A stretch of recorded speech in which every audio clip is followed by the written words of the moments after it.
tema que nós escolhemos foi livre escolha. Nós decidimos trabalhar com o resultado de uma pesquisa que ficou depois, né, foi publicada em forma de livro, né, este livro que vocês encontram para acesso gratuito, vocês podem baixar nos smartphones e nos seus notebooks, computadores, etc., no site do grupo de pesquisas, www.gpef.fe.usp.br. Se vocês entrarem, além deste material, há muitos outros materiais. Especificamente, eu gosto de chamar atenção a uma quantidade muito grande de relatos de experiência e também de vídeos produzidos pelos professores e professoras que participam do grupo e que registram a prática pedagógica de várias maneiras, vídeos e registros escritos ou fotográficos.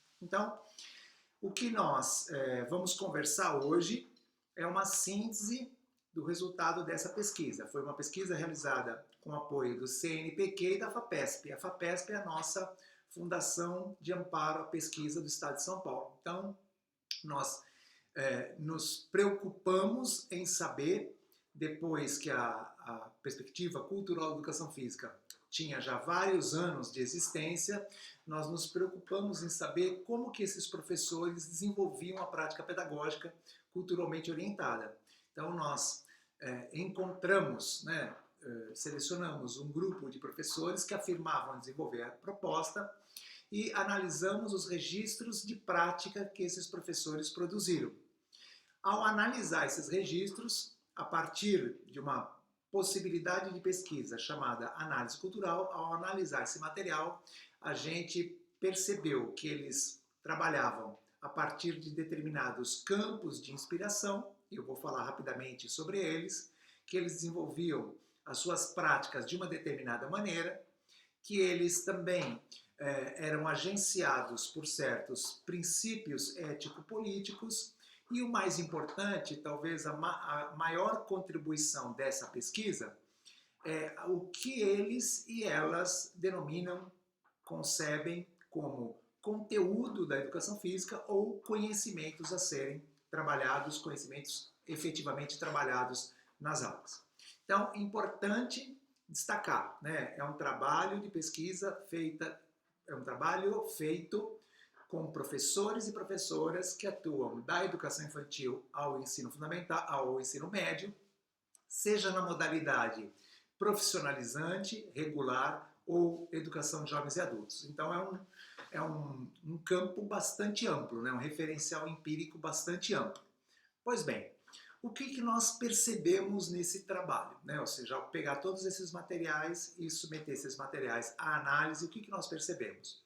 Nós percebemos que esses professores mobilizam diferentes campos que fundamentam o trabalho. E como não condiz, né, não combina as teorias pós-críticas, né, pensar nas teorias pós-críticas com a ideia de fundamentação, eu usei o termo apenas para que todo mundo entenda, né, qual é a necessidade disso, qual é o papel que esses campos teóricos fazem.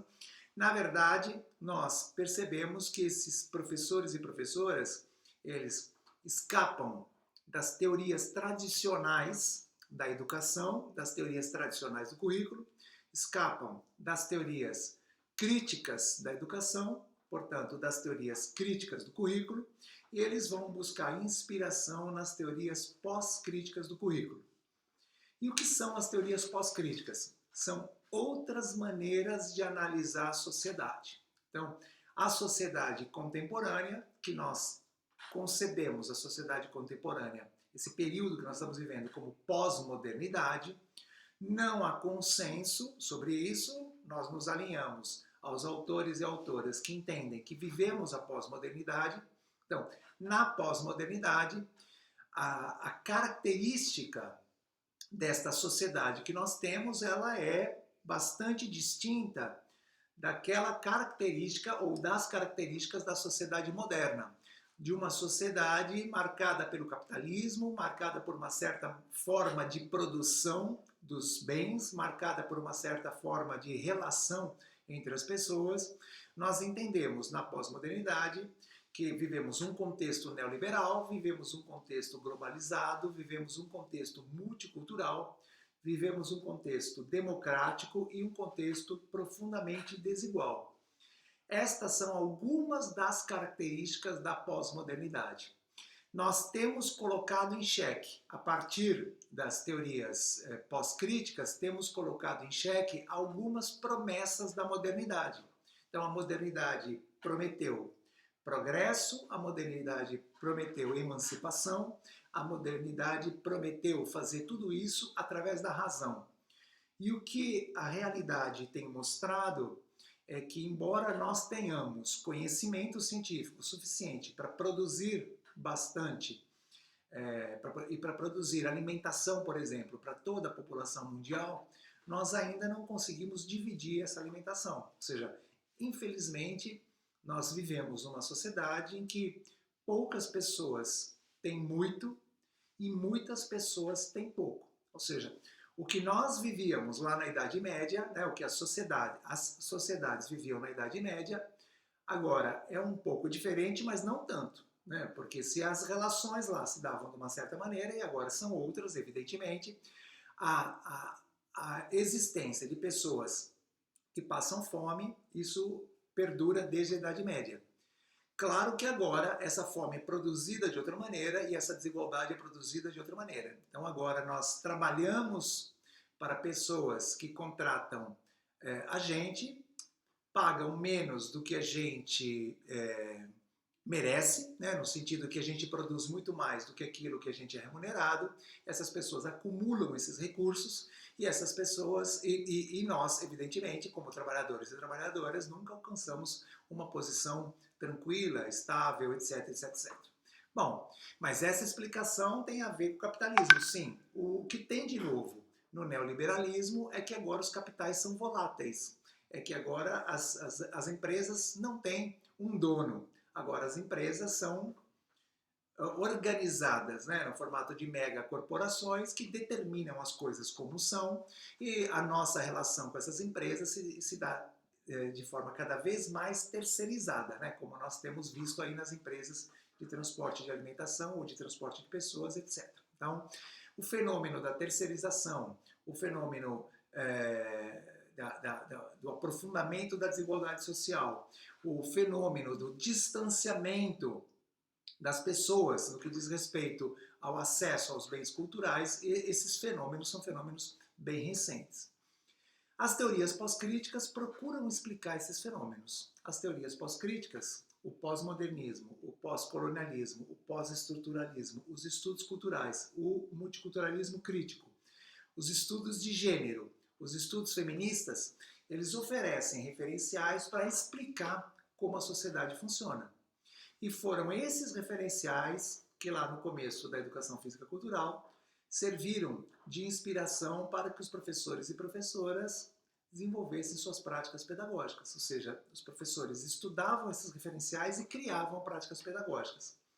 Essa história já tem 16 anos, né? Este é o 17º ano que essas pessoas têm feito isso. Claro que as pessoas vão se modificando, são outras pessoas, e é interessante perceber como esses referenciais ainda continuam inspirando esses professores e professoras. No começo, a maior parte dos trabalhos na educação física cultural ou culturalmente orientada se dava a partir dos estudos culturais e do multiculturalismo crítico. E hoje você já identifica influências do pós-estruturalismo, do pós-colonialismo, dos estudos de gênero, da teoria queer, que são referenciais mais recentes e são referenciais que vão discutir uma coisa muito importante, que é como que se produz a diferença. Então, a educação física culturalmente orientada, ao contrário das teorias tradicionais, que ficavam apostando na transmissão do conhecimento, ao contrário das teorias críticas, que se comprometiam com uma análise crítica da sociedade, no intuito de formar pessoas que pudessem transformar a sociedade, as teorias pós-críticas, elas trabalham com outra noção de cultura, com outra noção de linguagem e com outra noção de conhecimento, e as teorias pós-críticas, elas estão muito preocupadas com os mecanismos, os dispositivos de produção das diferenças. Ou seja, é uma educação física, se você para pensar nesse assunto, é uma educação física que está muito preocupada com todas as pessoas que estão na sala de aula, todas as pessoas que estão matriculadas na escola, todas as pessoas, em síntese, né, todas as pessoas da sociedade. Se você olhar para aquelas correntes da educação física inspiradas nas teorias tradicionais ou nas teorias críticas, elas são perspectivas de trabalho que querem formar certas identidades. Elas estão muito mais preocupadas com a igualdade, com a identidade. Na perspectiva pós-crítica, nós estamos muito mais preocupados em entender como que se dá a produção das diferenças para que a gente possa combater esse mecanismo de produção e para que a gente possa afirmar o direito às diferenças.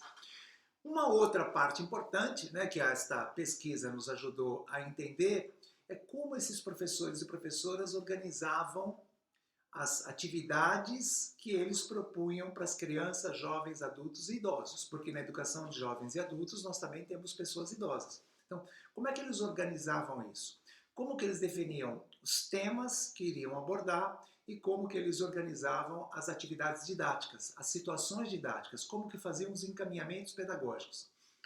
E a análise dos materiais, a análise cultural dos materiais, nos permitiu perceber que esses professores, essas professoras, organizavam situações didáticas de mapeamento do universo cultural corporal, situações didáticas de vivências, muitas vivências, situações de leitura da prática corporal que estivesse sendo tematizada, situações de ressignificação dessa prática corporal e dos conhecimentos e dos valores e dos saberes atribuídos a essa prática corporal, situações de aprofundamento dos conhecimentos, situações de ampliação das fontes de informação sobre aquelas práticas corporais, situações de registro e avaliação.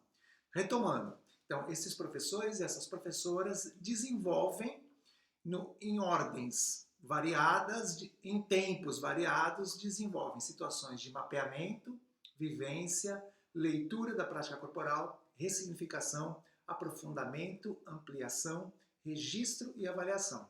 Então, ao contrário, como vocês estão percebendo, de outras propostas, que a concentração do trabalho é na execução motora, na perspectiva cultural da educação física, várias atividades são elaboradas para que as crianças, jovens, adultos e idosos possam compreender a ocorrência social dessas práticas corporais e possam reelaborar essas práticas corporais.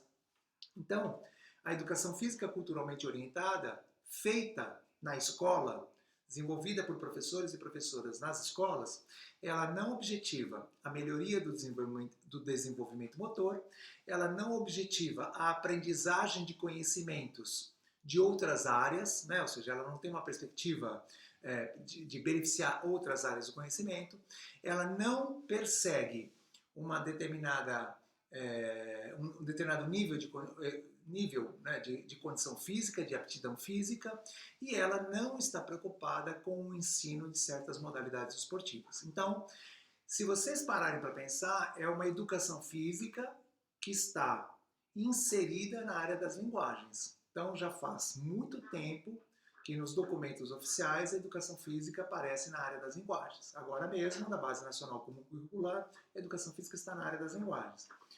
Como é que a gente entende a educação física na área das linguagens? Nós entendemos que as práticas corporais, brincadeiras, danças, lutas, esportes e ginásticas são manifestações da cultura corporal, são produzidas, são artefatos culturais produzidos pela linguagem corporal, portanto, são textos da linguagem corporal, são textos passíveis de leitura e significação.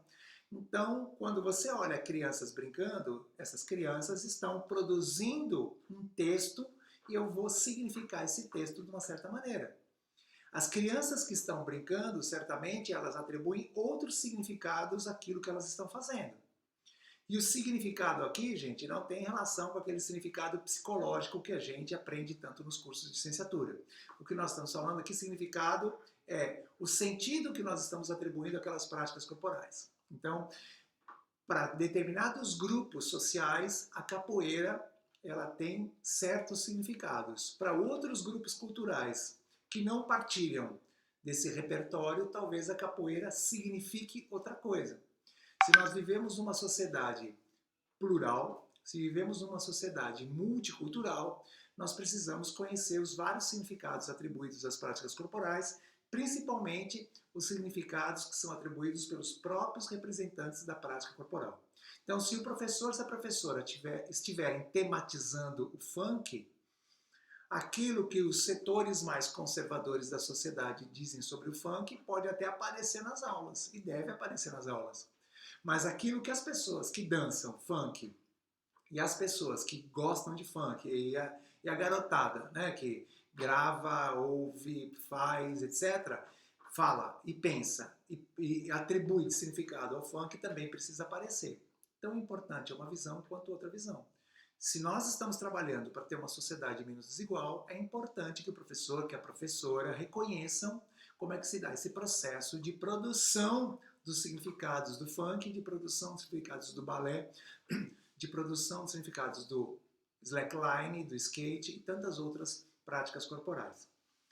Brincadeiras, danças, lutas, esportes e ginásticas são práticas que têm relação direta com a identidade dos grupos culturais que as cultivam.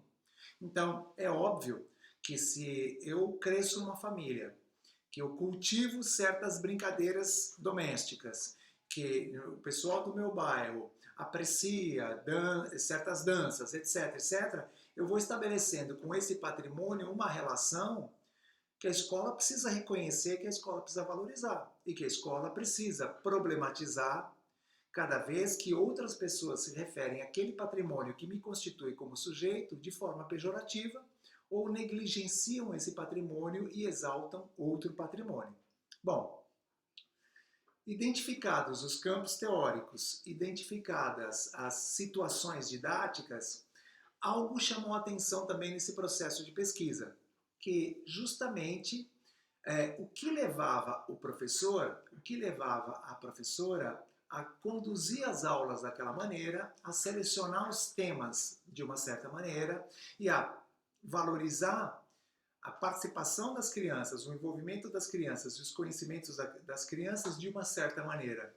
Então, analisando esses materiais, e claro, né, gente, nós fizemos essa pesquisa entre 2017 e 2018, mas antes de nós, muitas outras pessoas também pesquisaram e a gente vai dando um passo à frente, tendo como referência anterior as pesquisas que já foram desenvolvidas.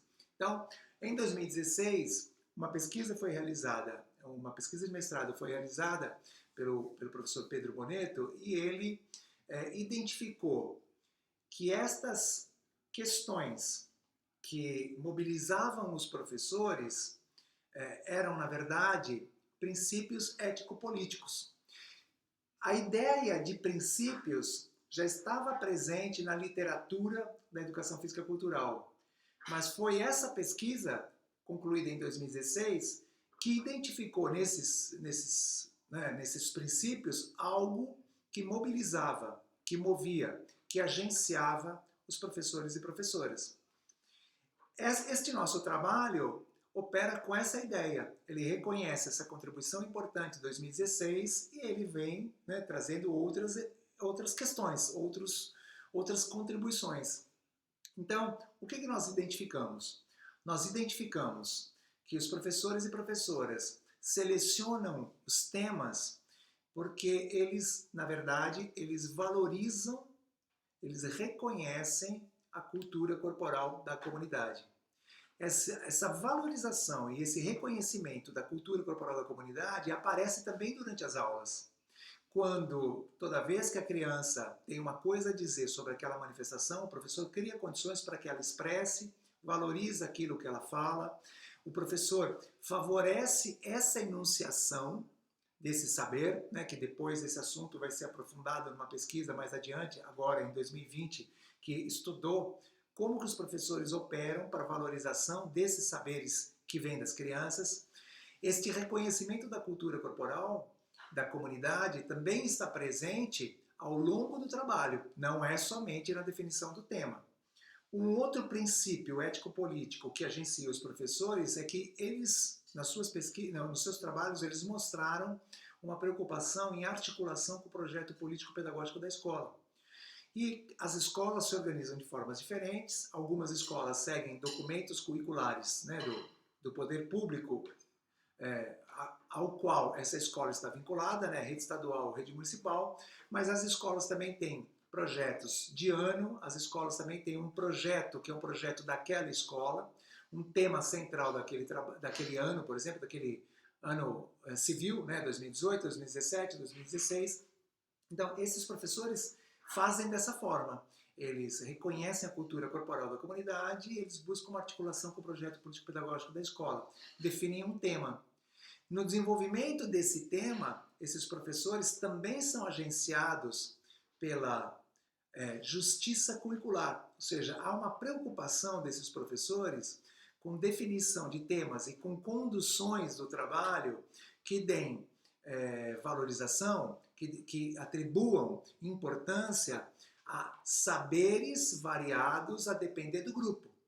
Historicamente, como vocês sabem, o nosso currículo da educação física é muito marcado pelas brincadeiras e pelos esportes da tradição euro-estadunidense. Esses professores e professoras buscam um equilíbrio, buscam uma justiça curricular. Não é que agora não vai ter mais esporte, não vai ter mais handball. Vai ter handball, mas também vai ter capoeira, mas também vai ter jongo, mas também vai ter karatê. Ou seja, esses professores, eles buscam um equilíbrio a partir da origem, a partir da trajetória daquela manifestação cultural corporal. Um outro princípio importante, muito articulado à ideia de justiça curricular, é o princípio da descolonização do currículo. E o que é descolonizar o currículo? É reconhecer que o currículo da educação física está muito marcado por determinadas ideias, por determinadas concepções, por determinadas práticas corporais e fazer uma fenda, né? Criar um espaço, fazer um buraco para que outras manifestações, outras ideias, outras formas de conceber também apareçam. Então, as crianças estão muito acostumadas a brincar uma certa brincadeira de uma certa maneira. E aí surge uma outra brincadeira, um outro modo de fazer aquela brincadeira, uma outra música que acompanha, uma outra regra. E esse professor vai criando condições para que aquela outra ideia, aquele outro modo, aquela outra forma de fazer, aquela outra regra também sejam valorizadas, também apareçam. Então, descolonizar o currículo tem muitas acepções. Descolonizar o currículo não acontece somente no momento da definição da prática corporal. Esses professores e professoras que participaram do estudo, eles também estavam agenciados pela ancoragem social dos conhecimentos. Absolutamente tudo que eles tematizaram, todas as manifestações que foram tematizadas ao longo de um período bem grande, sempre elas existem fora da escola, eles sempre escolheram manifestações que existem fora da escola e sempre houve uma preocupação desses professores em responder às questões que as crianças traziam, jovens, adultos e idosos traziam, considerando a ocorrência social daquela manifestação. Então, o ponto de partida para começar o trabalho é como essas crianças entendem que aquela manifestação acontece fora da escola. Como é que eles viram isso nos vídeos, como é que os vizinhos disseram que era, como é que eles próprios já vivenciaram. Ou seja, não há, gente, práticas corporais criadas por professores, jogos pré-desportivos, brincadeiras inventadas. Ou seja, ninguém sai inventando uma prática do nada para colocar nas aulas de educação física culturalmente orientadas. Tudo o que acontece nas aulas tem relação direta com a ocorrência daquela prática do lado de fora da escola. Ou seja, aquela prática existe, aquela prática ela acontece em um certo lugar, as crianças precisam saber como ela acontece, quem participa dela, e aquilo é reelaborado, reconstituído dentro da escola. Um outro princípio importante, um outro princípio ético-político importante é a rejeição ao daltonismo cultural. Então, no momento de organização das situações didáticas, a pesquisa mostrou que esses professores e professoras, eles valorizam determinadas formas das crianças estarem presentes nas aulas.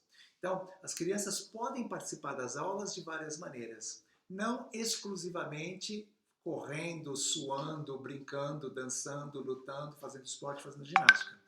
As crianças podem participar das aulas sugerindo, podem participar das aulas observando, podem participar das aulas comentando, podem participar das aulas registrando. E esta forma, né, de organizar o processo pedagógico coloca as crianças, mesmo estando no mesmo espaço, fazendo coisas diferentes.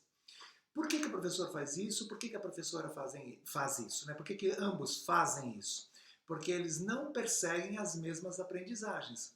Eles não pensam que todo mundo tem que tocar o mesmo número de vezes na bola. Eles não pensam que todo mundo tem que fazer as mesmas coisas. Né? Eles não pensam que todo mundo tem que ter exatamente o mesmo tempo de prática.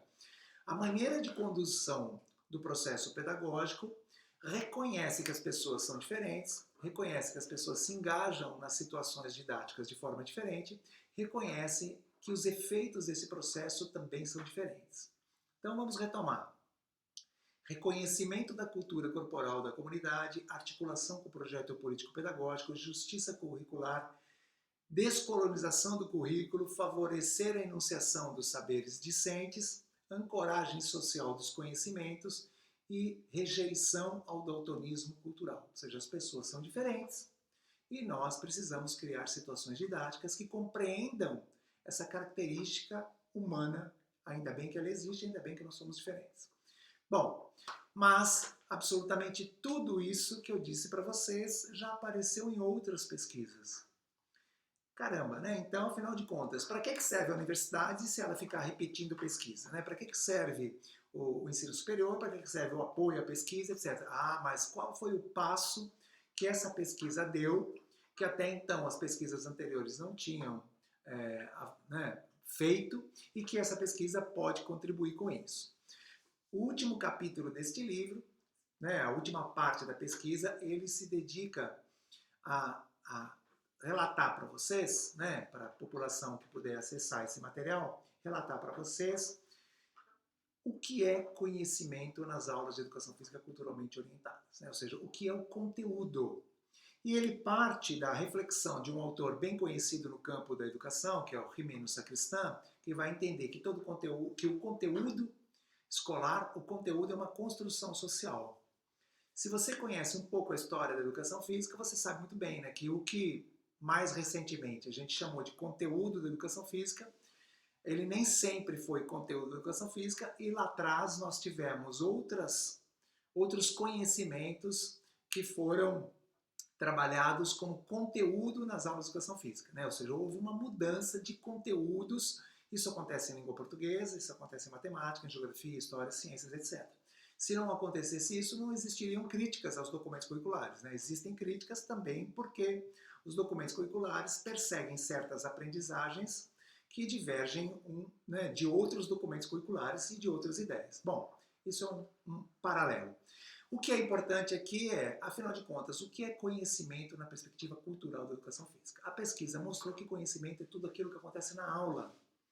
E que na perspectiva cultural da educação física, os professores e professoras valorizam conhecimentos que vêm de várias fontes.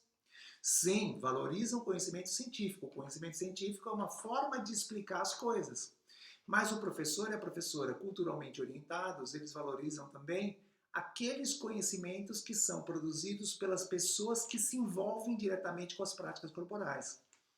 Então, uma pessoa que dança, uma pessoa que se envolve com aquela manifestação, uma pessoa que com frequência sai para dançar ou vai, né, nos lugares onde tem essa dança, uma pessoa que se dedica a conhecer a história daquela dança, uma pessoa que produz as vestimentas para aquela dança, uma pessoa que participa de um grupo que toca aquela música, né, que o pessoal está dançando. Ou seja, todas essas pessoas produzem e cultivam, alimentam, fazem circular conhecimentos sobre aquela dança que podem estar no currículo cultural da educação física.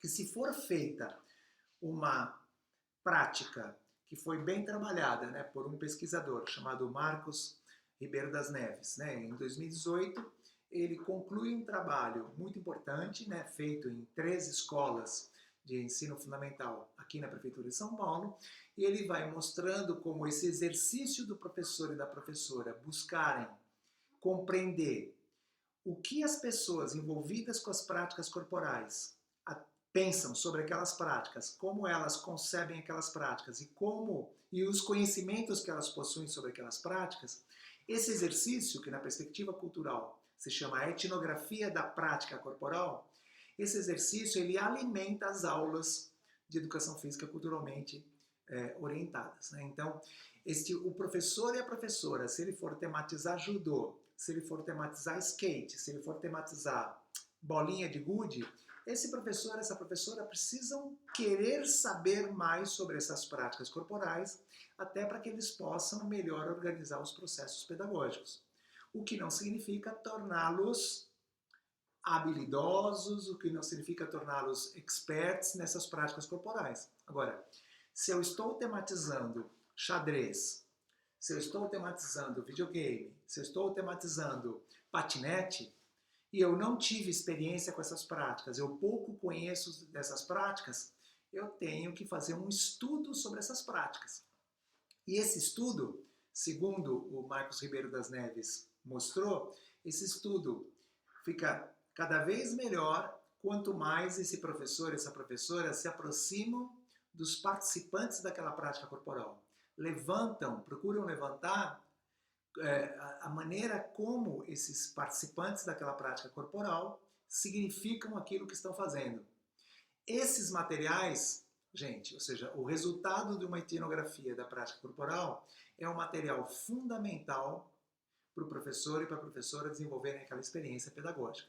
Então, se a gente pensar que uma maneira como um mestre de capoeira explica um determinado golpe ou uma determinada cantiga, né, da capoeira, se ela é tão importante quanto o conhecimento científico que o professor de educação física tem a respeito da história da capoeira, e esses dois conhecimentos se encontram nas aulas de educação física, quem se beneficia com esse processo são as crianças. E melhor ainda quando as pessoas que são convidadas para conversar com as crianças, ou nos passeios, nas visitas pedagógicas que as crianças fazem até esses locais de prática, é melhor ainda se aquilo que eles ouvirem do convidado ou durante a visita pedagógica for diferente daquilo que o professor, que a professora anunciar.